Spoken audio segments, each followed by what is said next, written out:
thing we did is we had an old shop that was just under 5,000 square feet, and we've expanded this now to be just over 8,000 square feet. We were able to add, 2 overhead doors so we can bring material in through this portion from our warehouse.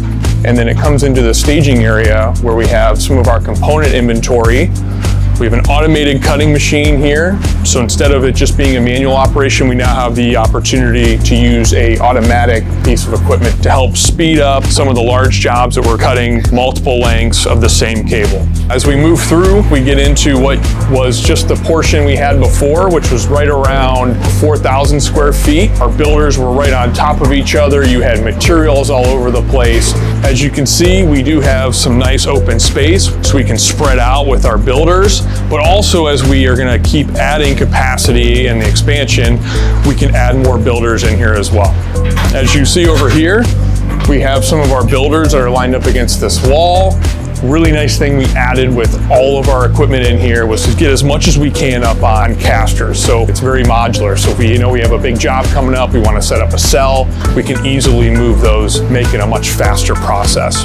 So we have 100% quality control and check on everything we build in this shop. If it's checked, it moves into our closing area. If it's going to go to molding, it goes to mold prep, and also maybe doing some epoxy backfilling to keep the moisture out of the connection. We do have a low pressure injection molder.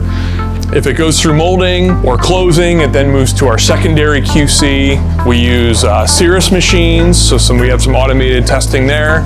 Once it passes our quality control, it gets its labels on it, moves to packaging and shipping, and then from there, once it's done, good to go, it'll move out this other dock door that we added here, so we have this nice flow, incoming material and then outgoing material, and not a lot of overlap. So with the facility, we've added more space, we've upgraded some of the equipment, we've gotten things up on wheels, we can make it move around as best as we need to, and make it a really nice flow out the door. It's a really good environment. I'm super excited with what we did here. We've set ourselves up to add capacity for years to come.